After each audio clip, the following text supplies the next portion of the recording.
The future of AI assistance is here, and it's not from Anthropic, it's not from OpenAI, it's not even from Google, it's from a little open source app called ClawdBot, which has taken the internet by storm. It is by far one of the most powerful AI tools I've ever seen, and so in this video, we're going to be breaking down what it is, how it works, the dangers and risks that you need to be aware of before diving in, and most importantly, the top 3 ways to start printing money with this before everyone else catches on. Plus, I'm going to be giving away my free guide on how to get ClawdBot set up for yourself the right way in just a few minutes, so stick around for that.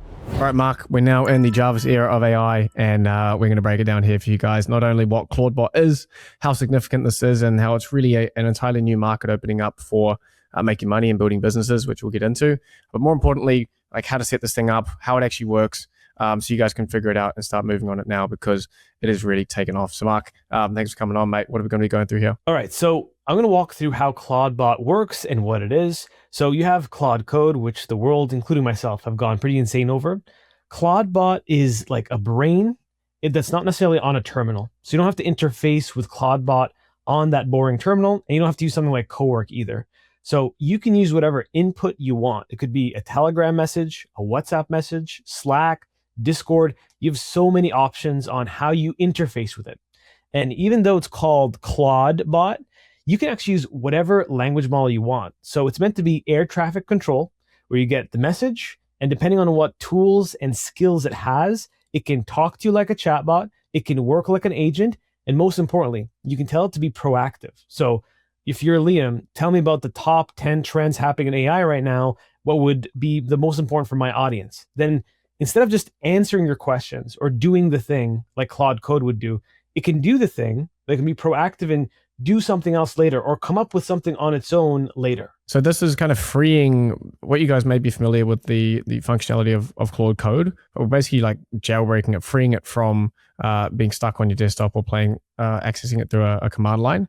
We can now set up a Telegram bot that we can message directly. So whenever you're on the go, in Mark's case, he's bought a Mac Mini to set this up on, but as we're going to go into, there's other options as well. But it's basically setting up your own special version of Claude Code that has access to a bunch of files, and more importantly, combining these skills in there as well that allows you to access it from wherever you want. And this is a massive leap in the right direction towards like the Jarvis AI that we're all kind of dreaming of. And really, the reason why this is a big deal, if your audience is still saying, okay, great, why do I care?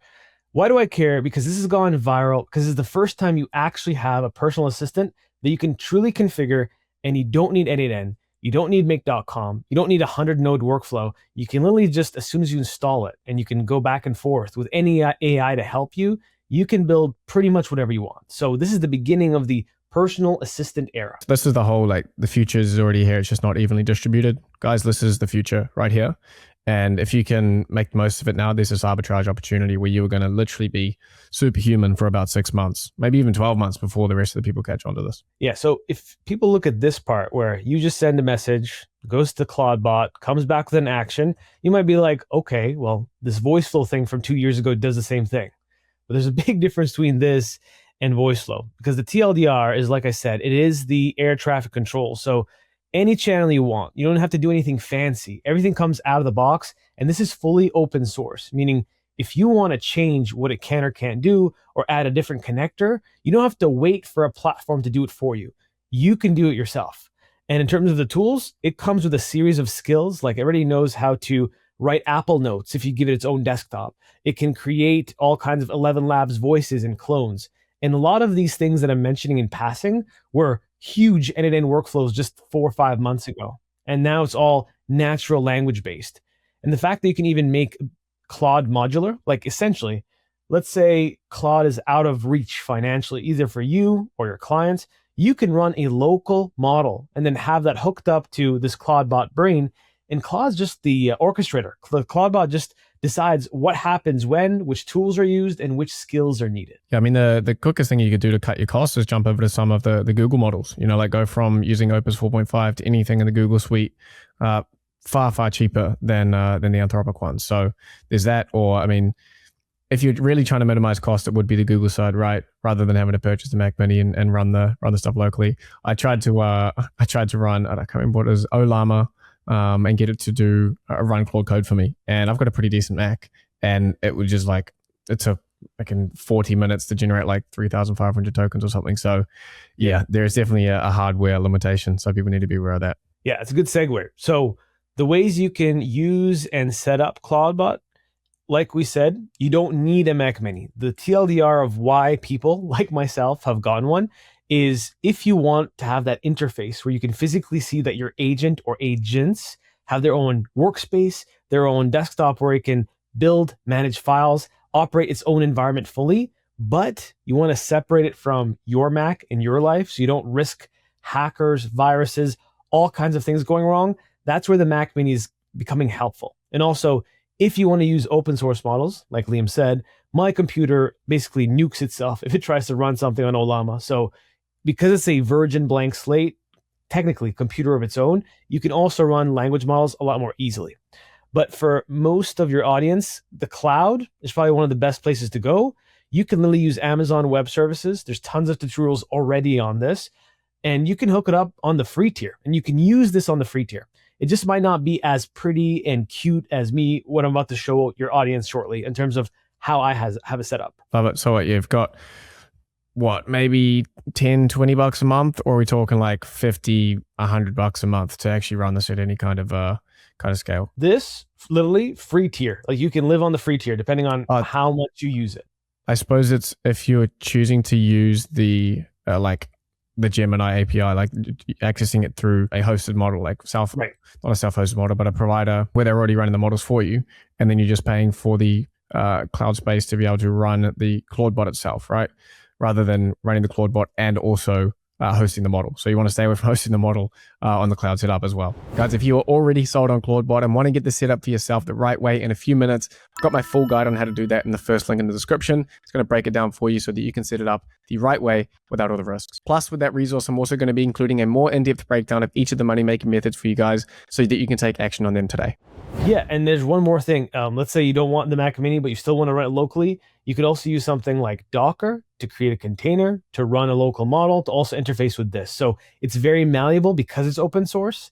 And unlike a company telling you how you have to use something, it's completely up to you. It's just a matter of what fits the best for you. Now, in terms of where mine lives, so obviously I have the Mac Mini here. Where it lives is its own laptop. So this laptop, I'm basically rendering this on my actual screen on my real laptop. It just has access to its own notes. It creates its own folders. It manages this system. So this is technically my agent's computer, which is why it's so malleable, because anything that happens here is only constrained to what's happened here. So in other words, the blast radius of anything going haywire won't affect my finances, my credit cards, or my files in general, which is a peace of mind if it's something within reach, because you can manage everything and you can also manage what's being installed, how it's being used, etc. I'm even considering the investment myself now, just so I can tinker around over the next week or so. And once you set it up, it comes with its own local hosted command center. So this is the ClawdBot command center. This gives you an overview over how long it's been connected, how many instances it has, if it has jobs that it runs over and over again in the form of what's called cron. When you speak to it, let's say via Telegram like I do, it can decide, okay, cool.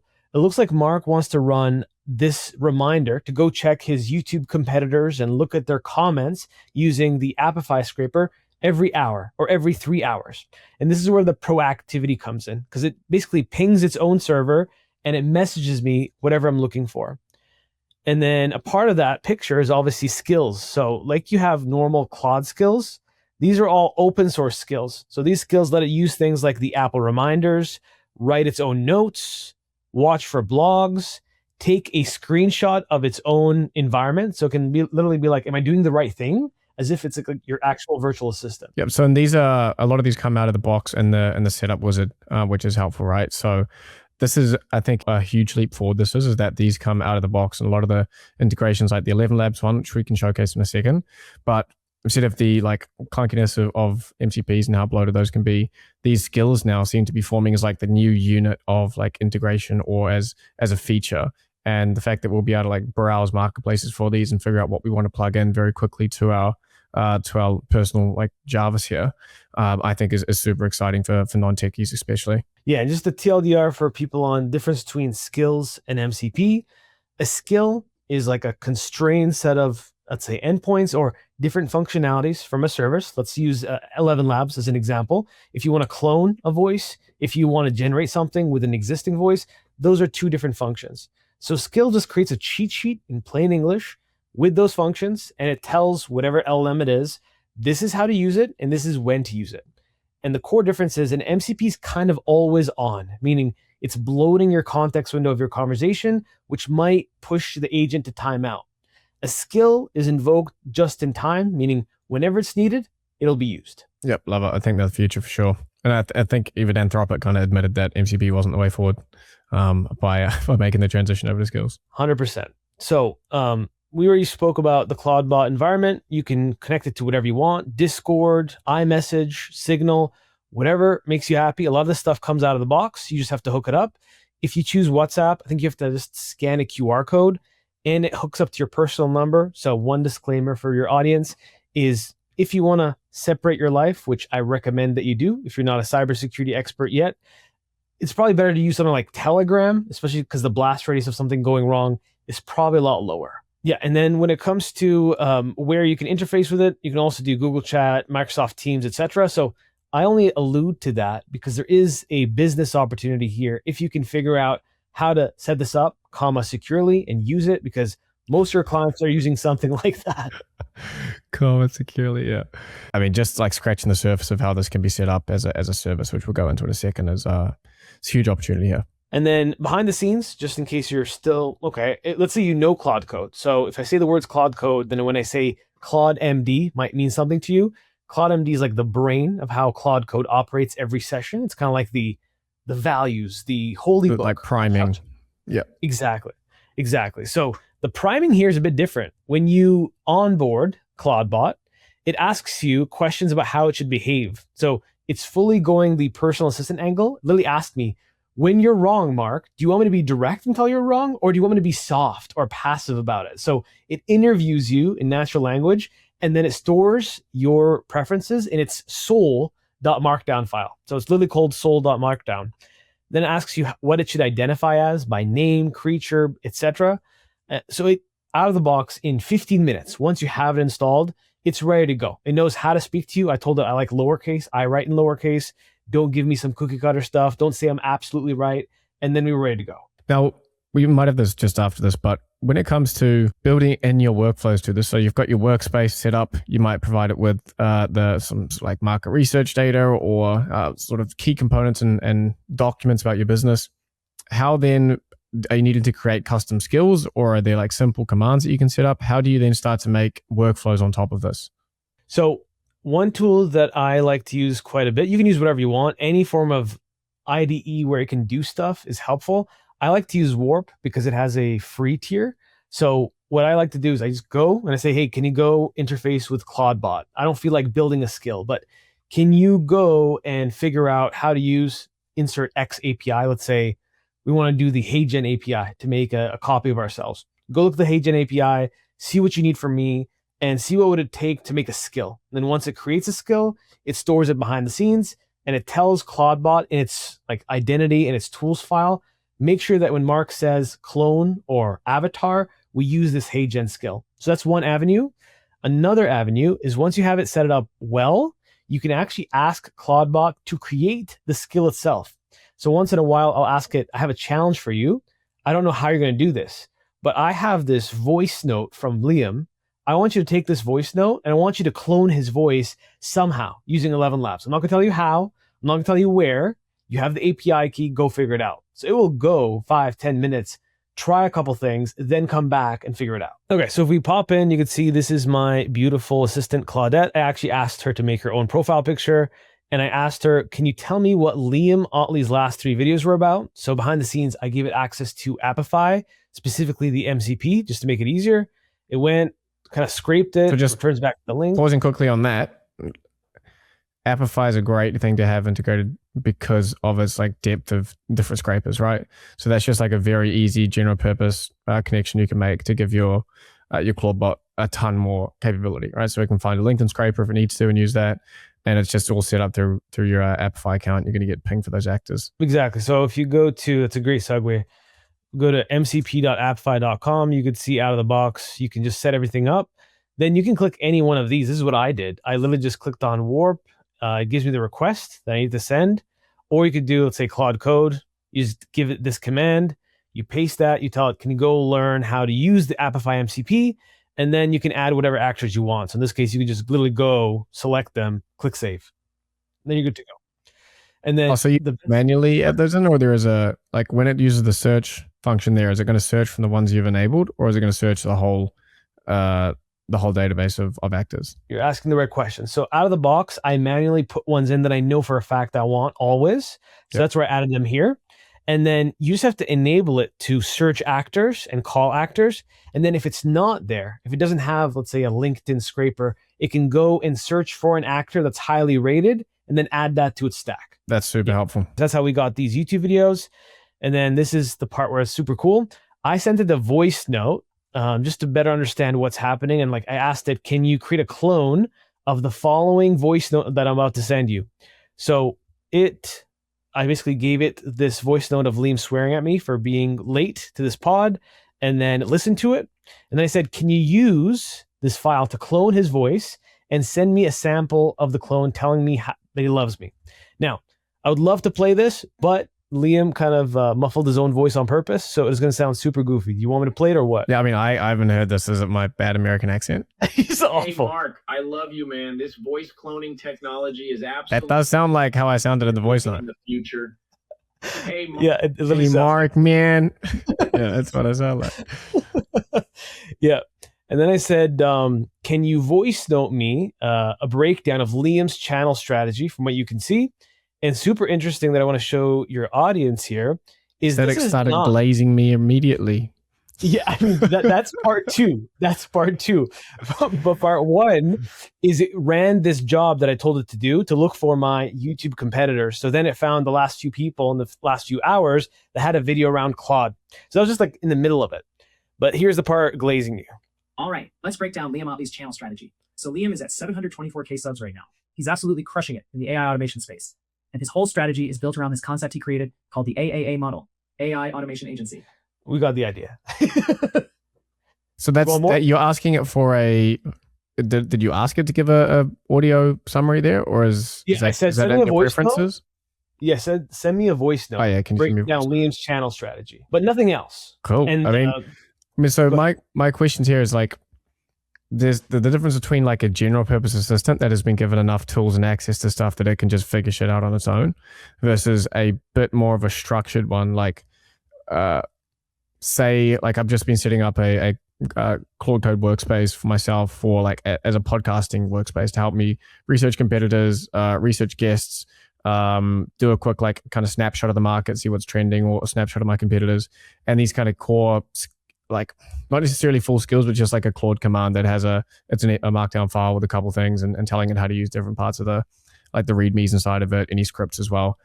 So where's the sort of middle ground for this between like this completely freeform assistant who's just got the ability to problem solve anything that you need it to, and these very structured workflows? I mean, you could even say the old AI tools we used to have where it's like input, pass into a prompt and it comes out. How do you ensure consistency for some of these tasks? Like, do you need to provide it with an example of what you want this research report to look like in the same way that you do it for the podcasting environment I'm setting up? How have you sort of split it down the middle there where you would kind of want the report to come back in the same structure each time? You do want certain things to be included. No, that's awesome. So the way, again, this is brand new, right? But the way I'm expecting you to like explain your workflow patterns you got your Mac like 6 hours ago.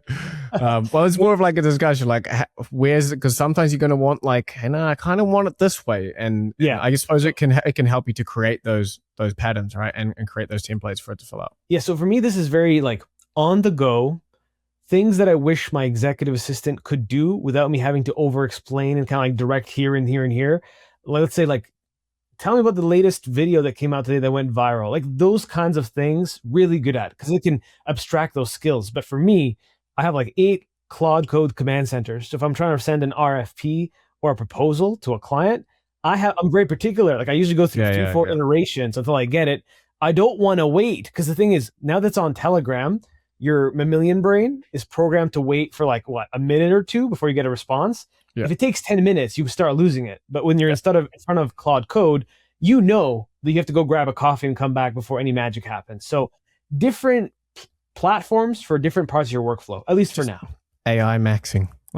AI max. It's basically what it is, like plugging a certain need or scratching a certain itch with a different type of AI at every part of your daily life. So yeah, this is super interesting, man. How this rolls out, whether it's like eventually consolidates into just one thing that you're using, or you still have a couple dedicated workspaces you set up for certain things. Yeah, it's interesting because when I give it its own laptop to work on, and let's say it does something wrong. So one thing that we're going to talk about shortly is little Debbie Downers, is what happens when it comes to security.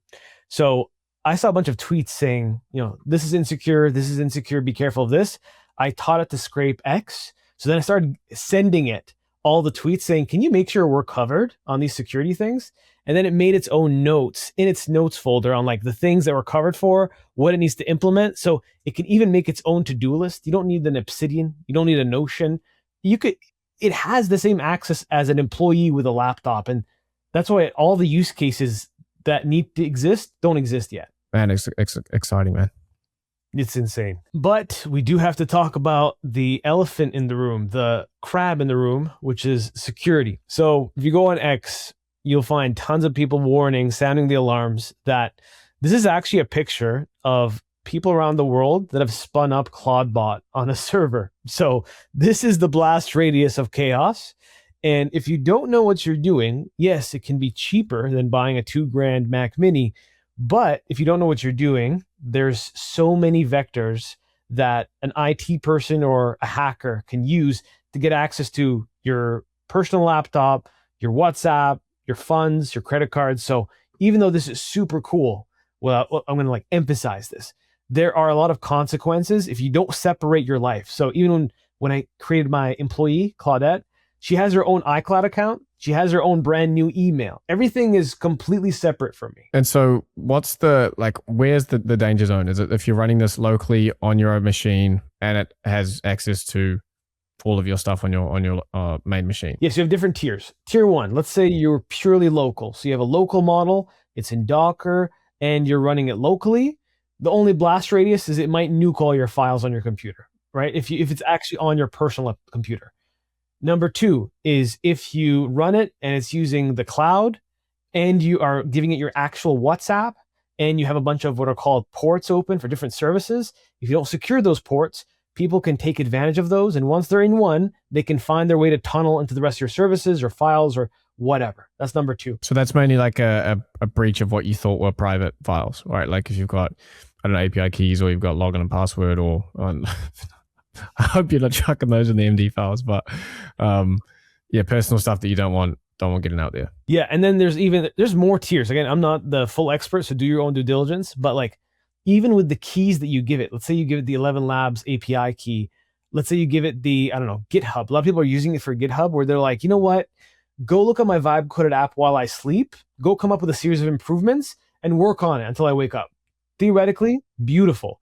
But behind the scenes, if you give it full access to all of your GitHub, and let's say you're an agency and you have actual client projects, and someone gets a handle for that GitHub and you've enabled the key to access everything, not just one repo, it could be a disaster. So so scoping those keys is important. Yeah, so just scoping that out. And I have a little bit of a checklist here. Again, not meant to glaze over your eyes of the audience, but if you want to deploy it locally, there's this mode called sandbox mode. All I did is literally asked Warp to talk to ClawdBot and make sure we were running in sandbox mode.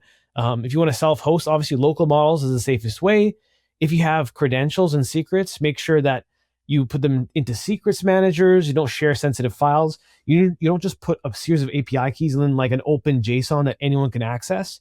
And then you have all kinds of things around monitoring, making sure that you have a cap on your API keys. So you don't have $1,000 on Anthropic API ready to go. Maybe you got like $20 and it reloads for $5 every single time. So there's layers of fail safes. So this is all we know now, but there's going to be a lot more because I'm pretty sure someone's going to take advantage of this.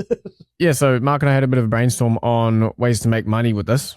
And these are obviously very early stage. A lot of it is kind of arbitrage, but it does go back to the kind of core principles of the AI agency and AI services. So the obvious one here is that with great power comes great opportunity. Oh, I literally made that up on the spot, but that makes a lot of sense. When there's new powers and there's there's Jarvis on a local machine, businesses are going to be, or some businesses, if you can position it correctly, are going to be interested in paying for this.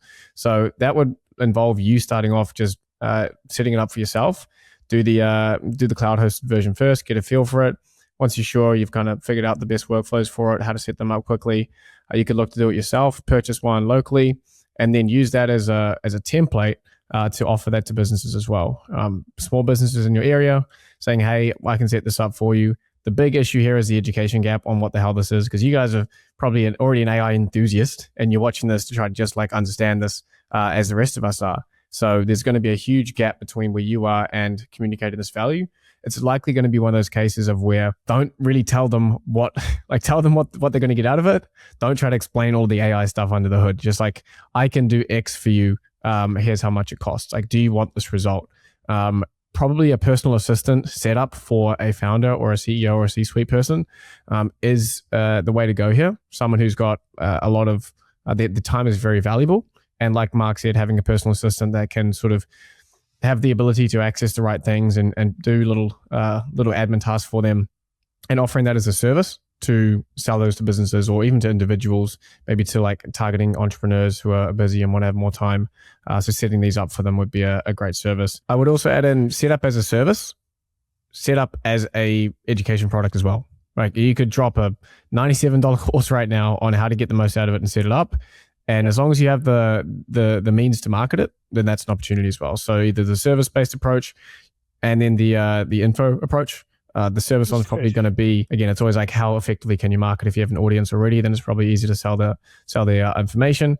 If you are starting off, it's easier to do reach outs to find one or two people who will pay you a few grand for this, rather than trying to get thousands of people to buy your $97 course. All right, so the VA agency, not to knock our VA friends, but it's no secret that we're probably not far from the point where a lot of normal VA tasks are genuinely fully automatable, and it's affordable, and it's cheaper than the $6 to $10 an hour that you'd spend. So the opportunity here is the assistance in a box, kind of like business in a box. But imagine you have, let's say, a one-time setup.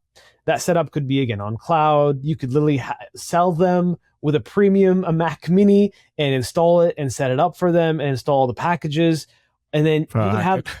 I can already see the pics on, you know how you see like the SMS or the WhatsApp bot farms, and it's like all the phones in it, or it's like the gambling bot farms, and it's all these gambling things of the I can already see it, bro. It's like all the Mac Minis lined up, and it's like my Claude VA agency prints like 2 million a month or something ridiculous. Yeah, I can already see it. We're going to start. They're going to come from one of these videos for sure. Yeah, that's our contribution to the world. But yeah, like the theoretical thing is, if you can figure out how to make this genuinely useful, like everything I'm showing you here, right? I want to pull this from my other screen because I think it's useful. 1 year ago, almost like to the day, if I just refresh this bad boy and we take a look at this, like this was the hottest thing on YouTube, which is the end-to-end Jarvis, where you manually had to set up all these agents, all these nodes. These would break all the time as you wanted to change things. But every time you wanted to add something new, teach it something, you can't teach it something. You can only build it something that it can learn. So we're going from this into a world that's a lot more plentiful. And with that, you can upsell adding skills. You can make those skills like across the board. You can upsell maintenance. You can upsell future proofing, all kinds of stuff. I mean, you can use these if you have an upfront setup fee. You charge them, you buy the Mac Mini, you set it up, and you have like obviously an SOP on, okay, we want the Appify MCP plugged in a certain way. We want these default skills out of the box. And you've got like an SOP on how to set one of these up. And then there's a bit of a teething process to get them working on it. You're setting up the Telegram, you give them access to it. That's repeatable.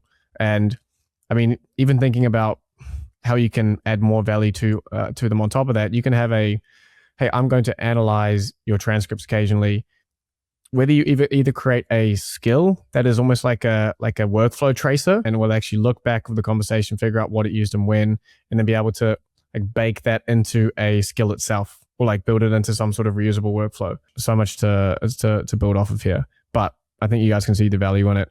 And before you know it, like if each client is paying $2,000 setup and then a recurring fee, $500 or $1,000 a month, you can very quickly spawn that whole like the whole room or warehouse full of Mac Minis running for your clients. And I would even say, like, a play on words a little bit, but if you remember, I talked about that soul.md file that contains like behavior. What if you got the perfect behavior of the perfect assistant and you started, wait for it, selling soul MD files and like being able to offer that like personal assistant service prompt ready to go. People have paid for prompts before. I made my early living on that. So I know they'll do it again. And the last one, sir? The custom integrations here, building custom skills and automations. I think this is like the new SaaS. Basically, this is in future, we're going to be relying pretty heavily on these kinds of personal assistants, and the adding of skills. We once had MCPs, we had ChatGPT plugins. Like all of these are just attempts for platforms and providers and SaaS products to be able to hook into the chat interface in an easy way and give access to the functionality that they've built, their backend functionality via the chat interface. Like the chat interface is the new access point for everything in our digital lives, and I think what we're looking at here is an incredible opportunity. And I wouldn't quite say the App Store moment yet because we haven't got the App Store, but this is like, is this the iPhone moment where like the thing is there? We've now got like the open source iPhone where you can kind of build things on top of, because it's so tech bro to try and like the most tech bro thing to try and like call it the X of Y, but where you don't have to have, if you're wanting to make a little startup now, for example, the amount of people who need to be able to pass in a YouTube URL and download the MP3 and then get the proper transcription, a high quality whisper transcription of it, not just some shitty like YouTube captions thing that has no punctuation and barely knows what was said. I want a high quality transcription, and I'm going to pay someone $5 a month, $9 a month. And before you know it, someone who has one of these ClawdBot accounts set up, and just like there's going to be agencies who pop up to, like as in the previous example, these really helpful but somewhat more difficult and naturally not free. There's some sort of like money that needs to be exchanged hands to make it worthwhile. These opportunities are going to pop up everywhere. And I think you're going to see some businesses that just explode overnight because as more people get onto this, and it's like, oh, this is the go-to thing for downloading YouTube videos so that my agent has ability to do that. You get to strip away the need for a fancy interface and UI and front-end design and all of that crap that comes with SaaS. Just focus on what is the functionality that I want to really focus on. How can I make that as valuable as possible? And just make it available to some agents like this, whether I'm getting listed on a marketplace, doing my own marketing. But there's a real opportunity here, finally. And I think it's massively reduced the difficulty bar for getting into SaaS, and that you just focus on the backend functionality, make it available to agents rather than having to build some fancy skin around it. Yeah, absolutely. And I would say one more thing to think about is when it comes to the skills specifically, those like are going to become expectations. And to me, this might not be a moment. I don't want to cap and say that, but what we could say is this is the beginning of a brand new expectation from the consumer, meaning once this really gets into mainstream, it's already going viral. The expectation of what a personal assistant is going to be much higher. So when Siri uses Gemini, I think this year they're going to like work together, and next year we have laptops. People will start asking the question, why is Siri just a voice thing? Why can't she interact with everything and do X, Y, and Z? So expectations from the consumer will change from this point onwards. I mean, when you see this being rolled out into, well, the equivalent Apple attempting, surely if a solo dev can cook this up himself by what's the sound of what happened here, then Apple can make some sort of decent competitor. But going back to what I was saying about these sort of like little skills or functionalities that these kinds of agents are going to need, once it becomes rolled out via something like Siri, and those same things can be integrated, whether Apple's going to force you to do it through an app on their phone, or they're going to say, hey, we have to allow people to go outside of the Apple ecosystem. We want our Siri to be competitive. It needs to be able to hook into, we can give permissions for them to add in their own third-party things that are kind of out in the ether. I don't know how Apple will feel about that, if I'm honest, but dreams are free, Yeah, 100%. So yeah, that's a bunch of ways to make money with it. I think if you guys have any sort of business sense, you'll be smelling a bit of opportunity here.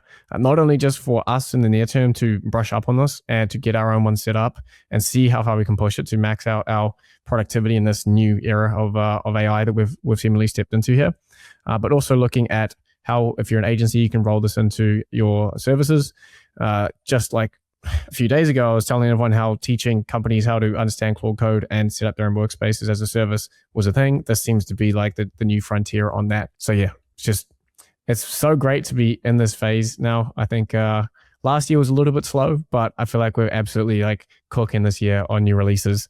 And I'm so excited for what's to come this year based off what we've had already. Yeah, it's already not even the end of 2026, and it feels like it's been a year. So especially on the education side, you could have taught Claude Code alone.